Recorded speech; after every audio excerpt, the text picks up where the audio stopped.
This is Freedom from the Law channel. I will spiritual version from next week.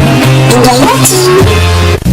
The three persons in the marital configuration are all very interesting. Tatluhan dapat sa love affair. Parang may nakakunot na, bakit naman trilogy agad? Dapat kaming dalawa lang. Meron pong tatlong karakter dapat sa pagsasama ng mag-asawa para ito magtagal.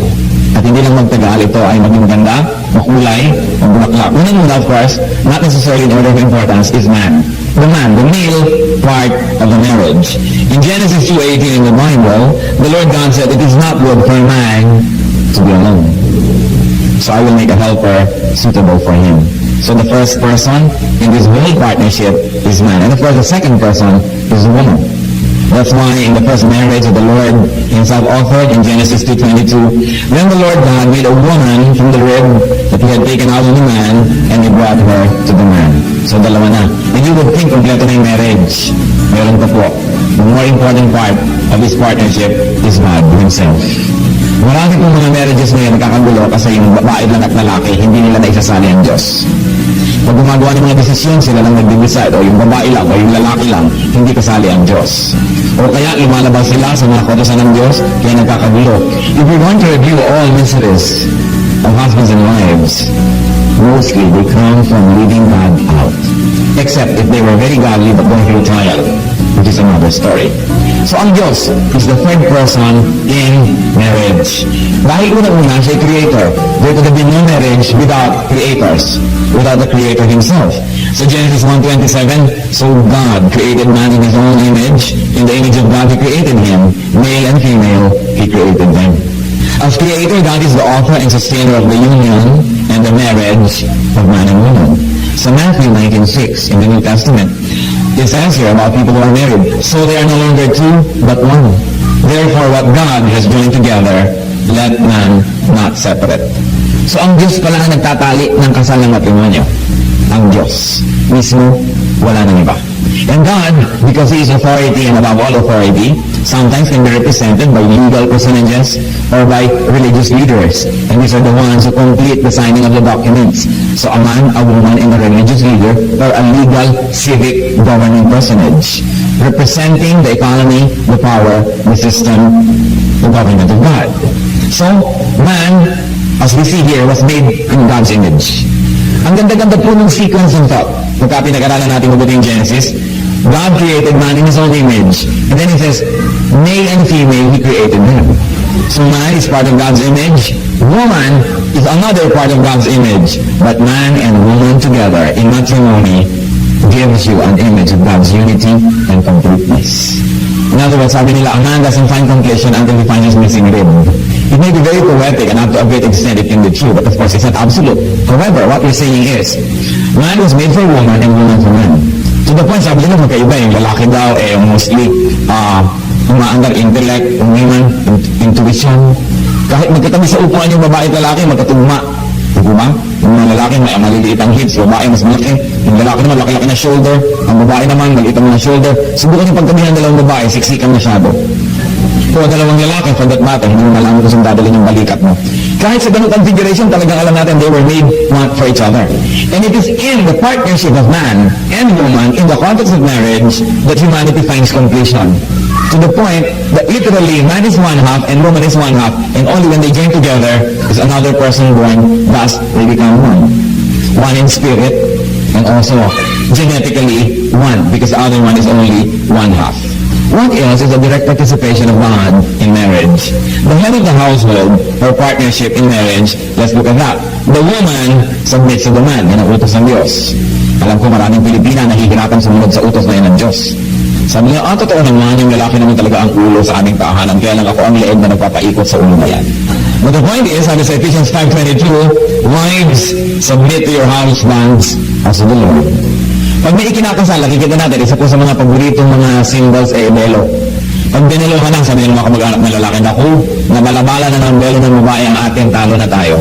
But the truth is, the profound symbolism of the veil is, the woman's head is covered, and though they are united, dahil bumabalabal yung belo sa shoulder ng lalaki, isang ulo lang ang nakalabas yung ulo ng lalaki. Because in marriage, isa lang ang i-leader, there's only one head, and that's the man. The woman, by covering her head, is saying, hindi ako ang ulo, hindi ako ang pangulo, hindi ako ang leader ng partnership na ito, kundi yung lalaki, kasi yung ulo niya yung nakalabas. So, the man is the head of the wife. It's very, very clear that the woman is to submit to the husband, and the husband is the head of the wife. Ephesians 5:23, for the husband is the head of the wife. And Ephesians 5:28, in the same way, husbands ought to love their wives as their own bodies. Hindi naman dapat ma-insecure ng mga babae na yung lalaki ang pinuno. Kung ang lalaki susunod din sa utos ng Diyos, sabi, mahalin mo yung asawa.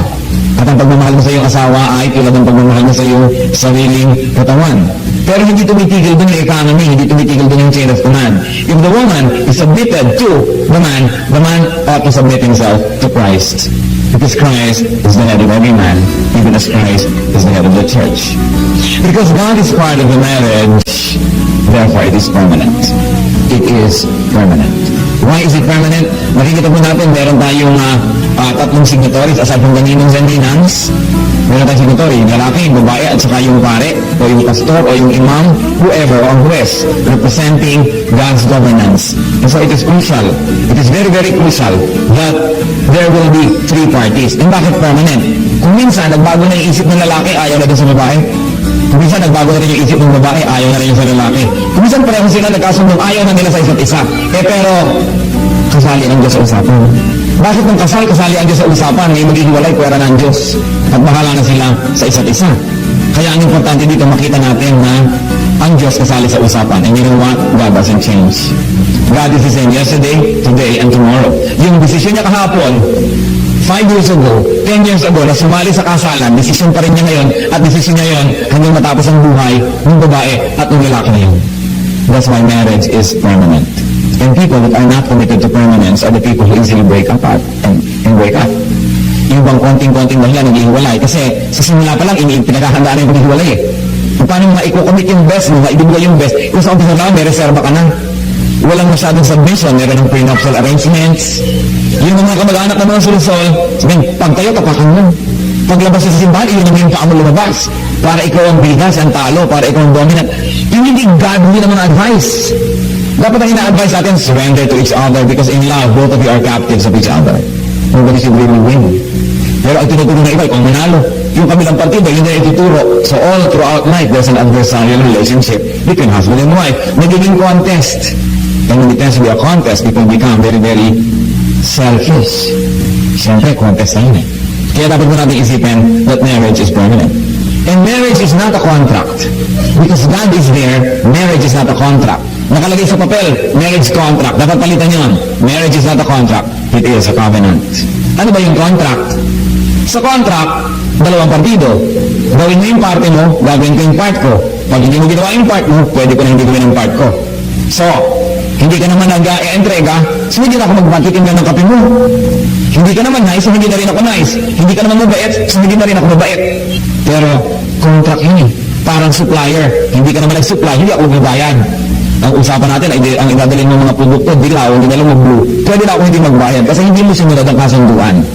But marriage will be cheapened if we will equate marriage with a contract. A marriage is a covenant. And what is a covenant? I am committed to you for life, whether or not you do your part. Kasi kung yung commitment ko sa'yo is only dependent on your commitment, paano na ako nagtaksil ka, di magtataksil na rin ako. It's only a matter of sinning na una. Paano ka nagkulang ka? Pwede na rin ako magkulang. So, nagalit ka sa akin, pwede na rin ako magalit. Iniwan mo ako, iiwan na rin kita. Ano mangyayari? Pero yung covenant po, kasi ang relation ni Lord ka sa church, katulad ng relation niya sa atin, hindi yung contract ay covenant. Nung bang iniiwan niya ang Diyos, iniiwan kayo. Pag ba hindi tayo faithful sa Diyos, hindi yan siya faithful. Pag ba kinakalimutan natin ng Diyos, kinakalimutan na niya tayo. No? Because God is a covenant with us through Abraham. So kahit nagkukulang tayo, hindi siya nagkukulang. Kahit nakakalimot tayo, hindi siya nakakalimot. At yung relasyon ni Lord sa church, yun ang pattern ng relasyon ng mag-asawa sa isa't isa. Kaya sinasabi sa husband, love your wife even as Christ loved the church. Therefore, hindi tayo dapat masyadong serious about this relationship becoming a contract. Katulad sa ibang bansa na may divorce. Ay naku, humihilik pala ito ng malakas, divorce. Hindi pala ito mabango pagka ganito, divorce.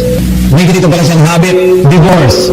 Kasi ang iniisip, how I can use you as a tool to please me, not how I can keep my commitment, which was made not only to you, but also to God, who is a part of this partnership.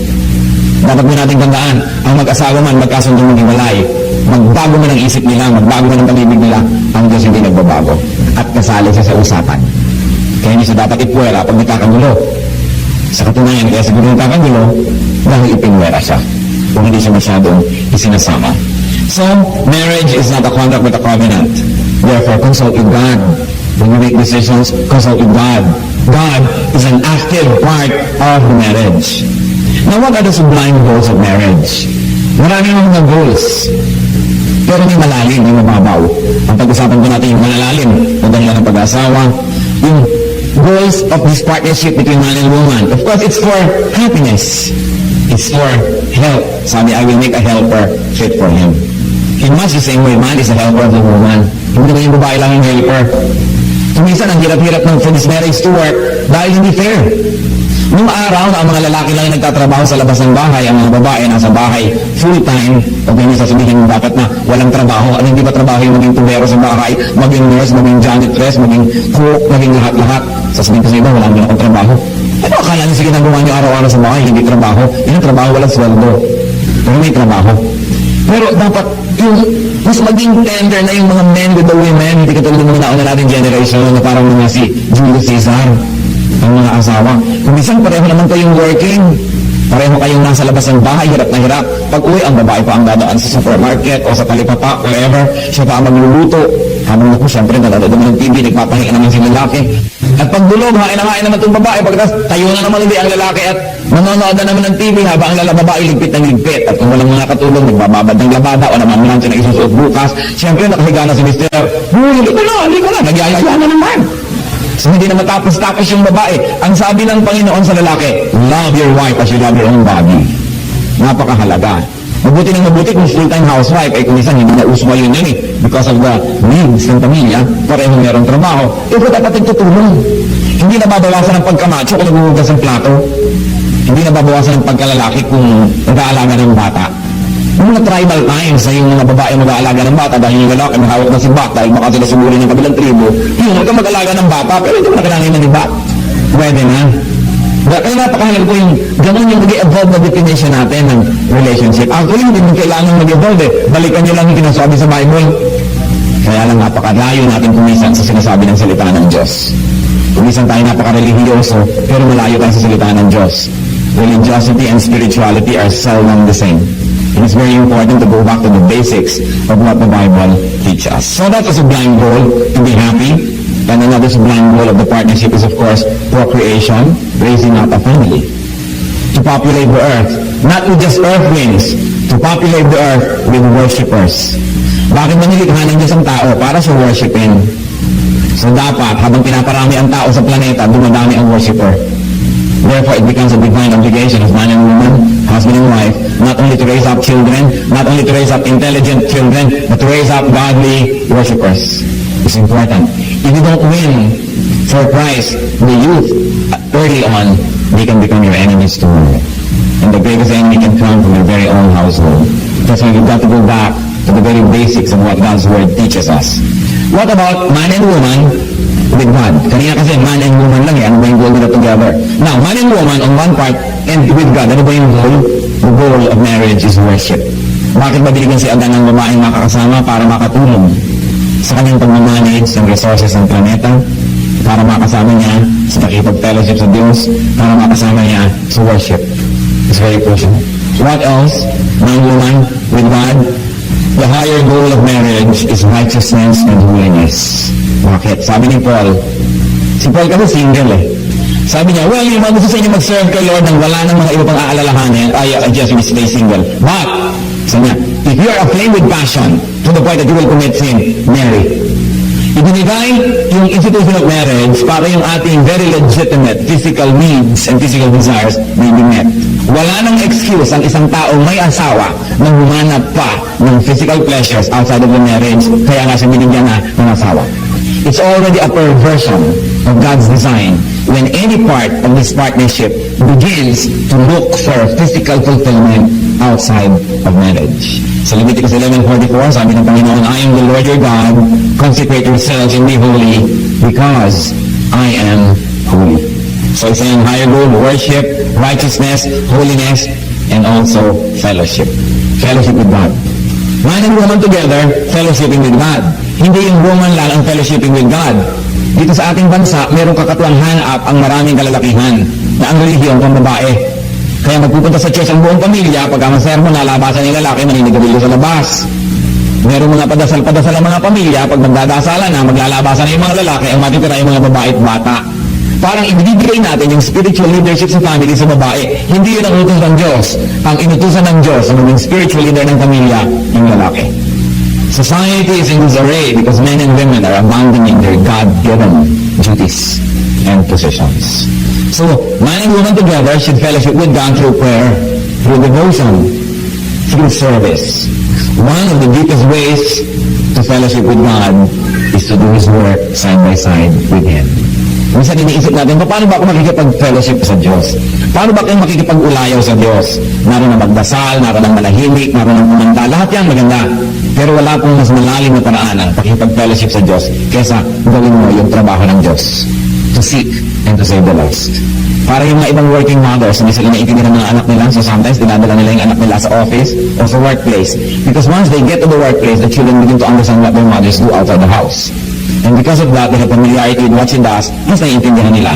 Lalo naman kung yung ginagawa ng isang tao, gagawin din natin. That's why social scientists, sociologists, social workers have their what they call immersion. Nakikisama sila sa mga taga-barrio o fishermen o taga-squatters o whatever para yung lifestyle na maintindihan nila because they work side by side with them.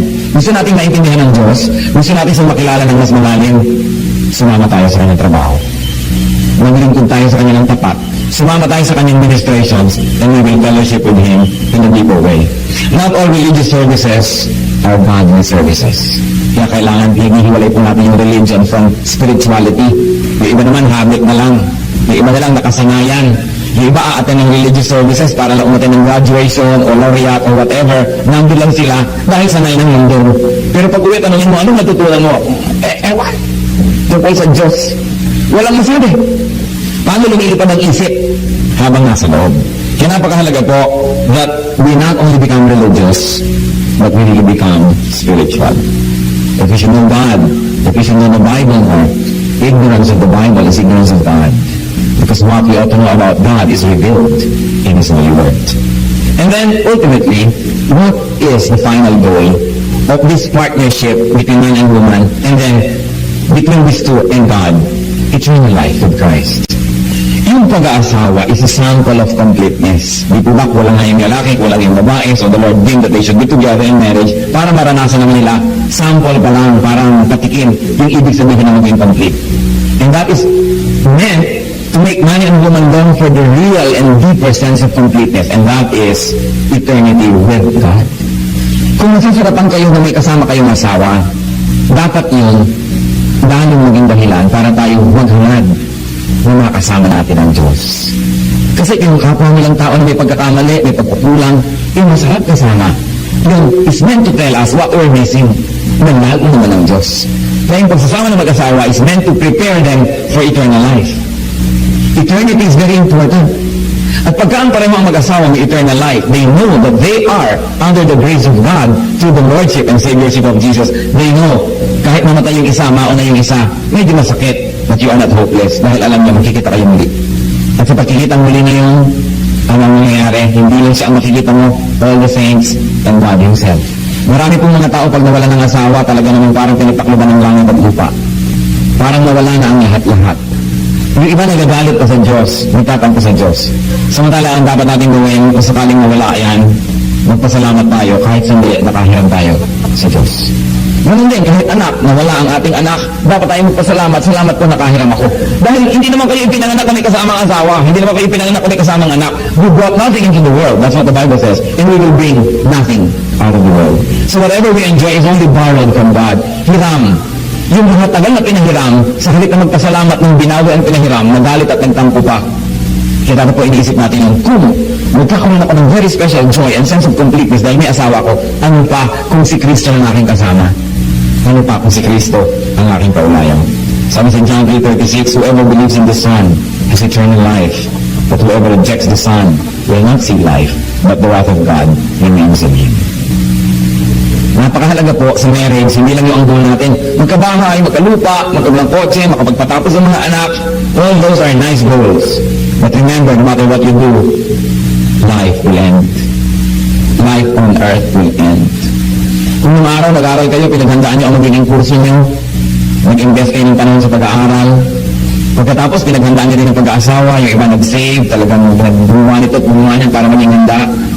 Hindi lalo naman dapat natin paghandaan yung walang katapusang eternity. Kung saan hindi ng tao ang ating makakaulayaw, kundi ang Diyos mismo. But let us not delude ourselves. Dalawa naman ang destination, heaven and hell. Hindi ko maminamatay, ay kasama na siya ng Diyos. Hindi natin pwedeng sabihin yun decisively. Minsan alam natin pampakonsuelo lang para lang na yung mga sugat ng ating puso ay medyo maghilom. Pero alam natin na may impyerno. At may langit na dapat paghandaan. One of the best things na pwedeng ipundat ng mag-asawa. Hindi bahay, hindi lupa, eternal life. Para sa kanila at para sa kanilang mga anak. Para sa lahat ng mga tao na i-influensya nila. So marriage is for man and woman, but it is also for God's glory. So glorify God in your marriage. And glorify God through your marriage. Sa Bible, meron po mga napakagandang mga model couples like Priscilla and Aquila. They were always serving God. Wherever they would go, they host workers. Kaya sila po ang laging tinitira ni Paul. Sila ay masisipag, nagtutulungan, magkasama sa hanap buhay, magkasama rin sa paglilingkod sa Diyos. Hindi tayo nabubuhay para maghanap buhay. Naghahanap buhay tayo para mabuhay. Kaya dapat po, meron tayong very healthy space in our hearts for godliness and for godly service. Yung mga young people, hindi makapag-serve kay Lord kasi nag-aaral. Subukan niyo naman pagka malapit ng matapos, lalo hindi makapag-serve kasi nagtitesis. Pagka-graduate, naghahanap lang ng trabaho, hindi na makapag-serve. At pagkatapos, magiging busy yan, going up the corporate ladder. Tapos mag-aasawa, lalo hindi na mga yung makakapag-serve dahil nag-uumpisa na ng pamilya. At pagka ngayon naglaki na yung mga anak, hindi rin makapag-serve dahil eto, nag-aalaga na ng apo. Kailan pa kayo maglilingkod? Kung wala ng panahon, bibigyan tayo ni Lord ng lakas para i-allocate. Huwag niyong ubusin yung lakas niyo sa material pursuit lang, o sa social pursuit, even family pursuits. Dapat kahati ang Diyos. Lagi naman tayong may intention. Wala pa naman ako nakitang tao walang intention maglingkod sa Diyos. Lagi naman may intention. But you know, one good act is better than 1,000 good intentions. Whatever you good you can do it now, because you may never pass this way again. Today is called cash. Tomorrow is only a promissory note. Hindi pwedeng panghawakan, hindi pwedeng ipagmalaki. Dapat maglingkod na tayo sa Diyos ngayon. There's no one more vain or bitter than a person advanced in years who says may regrets. Kung kailan tayo malabo na ang mata, kung kailan tayo matanda niya, kung kailan sumasakit na ang mga balakang at kumagana, doon pa kaya tayo lalo makapaglingkod. Kung sa panahon na masigla pa tayo, hindi tayo nakakapaglingkod ng lubos, doon pa kaya hindi na tayo masigla. Hindi ko po gusto naman na ipahiwatig na hindi kayo naglilingkod. Mabutit wala naman akong kaalam-alam sa inyong mga personal lives, kaya hindi ko kailangan magpreno. Dahil hindi ko naman sinasadya ang salita ng Diyos, bato-bato sa langit, ang tamaan ay buti nga. Siyempre, we listen to God's word not only to be entertained, but definitely, ang salita ng Diyos mirror. And we should see our true reflection. So that we can continue to ask God to complete the good work that He has begun in us. God is permanent. Therefore, marriage is permanent. Kung katabi ng asawa niyo, pwede niyo bang ulitin yung marriage is permanent? With feelings, dapat. Hindi parang marriage is permanent, sayang. Marriage is permanent. At saka ang marriage din po ang Pacquiao. Hindi pwedeng pumili. Pacquiao. Yung buong tumpok yun na yun. May malaki, may maliit, may bulok, may hindi, may maganda, may hindi maganda. Hindi pwedeng pili. Alam niyo yung mga naglalaro ng apoy kasi gusto pili. Gusto nila yung pagiging domesticated ng wife nila, pero gusto naman nila yung kung anong katangian ng wife ng kung sino. At gusto nila yung katangian ng kung sino doon. Gusto nila kunin lahat yun, kaya nagkakagulo-gulo. Walang pili, yung tumpok na doon lang. Yun na yun. Kaya, dalawang bagay lang naman ang kontento eh. Di po ba? To get what you want, or to get what you like. And you don't get it, to like what you got. In both cases, that will lead to contentment. Sabi sa Bible, there is great godliness in contentment. So kailangan kung makita tayo maging contento, count your blessings. Count your blessings. Many people are continuously looking for Miss Right without bothering to become Mr. Right. Laging parang ako ang ma-please, ako ang ma-please, ako ang ma-please. Hindi ganun yung marriage. Hindi ganun yung relasyon ng Lord sa kanyang church. At yun po yung pattern. God is permanent. Marriage is permanent. Kaya pagandahin na lang yan. Kung may mga kulang, dagdagan. At kung talagang hindi na madagdagan, tanggapin nyo, yun na yun.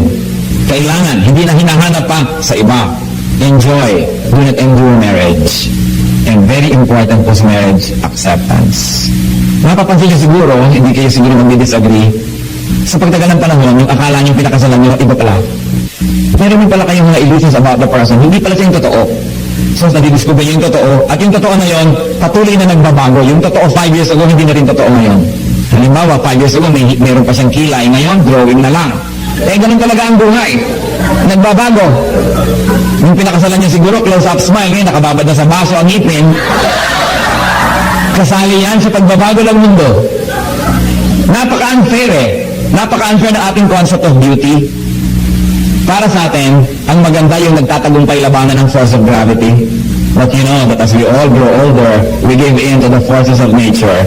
One of them, the force of gravity. So parts of our anatomy begin to sag here and there. Kasali yun sa tinatanggap. Nakaka-oppress kasi, yung mga lalo sa mga babae na kailangan laging magpa-stretch ng mukha, magpa-kung ano-ano. Kaya kung minsan tuloy, sabi mo, ang ganda-ganda naman ng dimple mo. Hindi, pusod ko yan. Hindi pala nakarating ang facelifting. Tuloy, kahit tawa na malakas, hindi na makatawa dahil matipilas ang pisngi. Di ba nakaka-oppress? That's why, sa mga kapwa natin lalaki, dapat paalala. Pagka, when the faces begin to sag, nagkaroon ng mga kung ano, kasali yan sa covenant. Kasali yan. Hindi dapat na naghahanap ka ng mga kapitbahay mo na banat ang mukha at 14 anyos. Dahil, that is not God's way. Kung minsan, gusto mo yung magandang-maganda yung kamay, eh paano naman pumangit yung kamay, kalilingkod sa iyo at sa iyong anak. Therefore, magandang kamay yan. Ano po ba yung magandang kamay ng babae? Ang magandang kamay ng babae, yung kamay na naglilingkod sa kanyang asawa at sa kanyang mga anak. Ano magandang kamay? Huwag kayong ma-oppress ng Greek standards of beauty. Lalong-lalo, huwag kayong mapapadaya sa standards of advertising. Hindi sila totoo. Kahit yung mga model, kung takot-takot na makeup at lighting pa ang ginagawa bago kunin niya ng litrato. Huwag kayong magpa-oppress.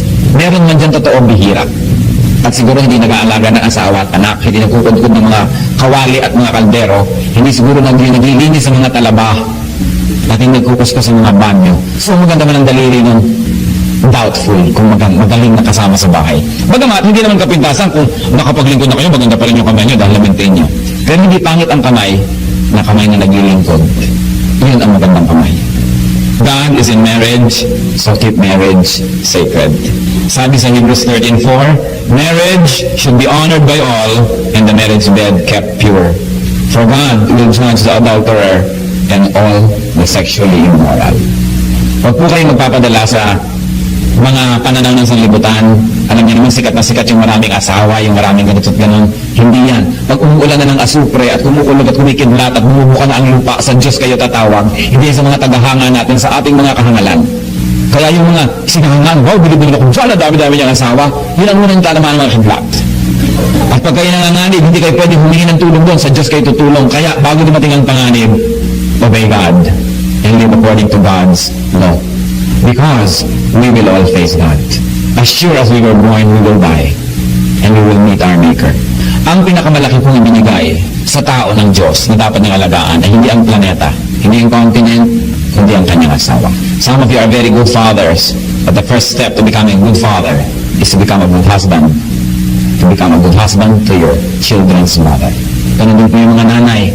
Napakarami, lalo mga Pilipina. Bilib ako sa mga Pilipina. I have studied so many cultures. Ang husay ng mga ina.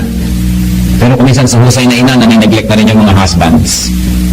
So dapat mag-decide din kayong mga nanay. Sino bang katabi niyo sa gabi? Ang inyong mga anak o ang inyong asawa? Kasi para kung minsan mga inahing manok, nakapaligid lahat ang mga amin dyan. Kaya naaapektuhan doon yung personal relationship ng mag-asawa. Kaya mag-decide kayo, magiging ina ba kayo o asawa? Tatandaan nyo, asawa muna kayo bago kayo maging ina. At ganoon din po yung mga lalaki. Asawa kayo bago kayo maging ama. Yung mga anak, dagdag lang yan ng Diyos. Kadalasan kasi pag nagka-anak, nawawala na kayo ng panahon para sa isa't isa, puro anak na lang, hanggang mamaya sasabihin sa, kami naman para magkapatid na lang. Delikado yan, magkapatid na lang, baka may iba nang itinatangi, kaya kapatid ka na lang ngayon. Kaya dapat hindi nawawala yung passion. Alam niyo ba sa Bible, nabasin niyo na ba yung Song of Songs ni Solomon? He tells you about the intimate relationship between husband and wife. Very, very intimate, very sensuous, but nothing is dishonorable in the marriage bed. Basahin niyo po yun para lalong mabuhay ang apoy at magsiklab ang inyong mga pagmamahalan sa isa't isa. Kaya kailangan ay patuloy ang ligawan. Kasi naman kung minsan yung mag-asawa o mo-asawa na, yung lalaki hindi na siya nagpapakyut. Kung ano na lang, yun na. Yung babae rin hindi na nagpapakyut. Lagi na lang parang kinulang nakabuyang-yang. Hindi na tuloy panabikan dahil lagi na lang nakahambalang. Kaya kailangan naman medyo praying hard to get kayo paminsan-minsan. Dahil yung courtship hindi dapat natatapos. You know, courtship must be lifelong. Hindi ka sumagot na naging asawa mo na tapos na. Dahil mamaya, you don't bother anymore to look nice. Pag uwi mo sa babae, may pakasayaw. Di ba? Yung lalaki naman, gano'n ang itsura. So wala na kayo pareho ng gana. Kailangan, obligasyon nyo to keep each other attractive. To keep yourself attractive for your husbands. Nagtataka naman ako maraming wives, very attractive sa lansangan. Pero sa bahay nila, kung kailan nandun yung asawa at katabi ko, ano nung putik ang nasa mukha, walang kilay, walang ngipin, iba-iba ang nakalagay na baterya sa buhok, hindi mo malapitan dahil lumalang ko sa sabog, mukhang dinamitan. Tapos paglabas sa kalsada, ang ganda-ganda. You've got to decide kung kanino kayo magpapaganda, kung sa asawa nyo o yung mga tao sa lansangan. It's very important. It's very crucial. Bakit? The physical aspect of marriage is part of the spiritual aspect. Because God, in His infinite wisdom, created us as body, soul, and spirit. Kasali lahat yan.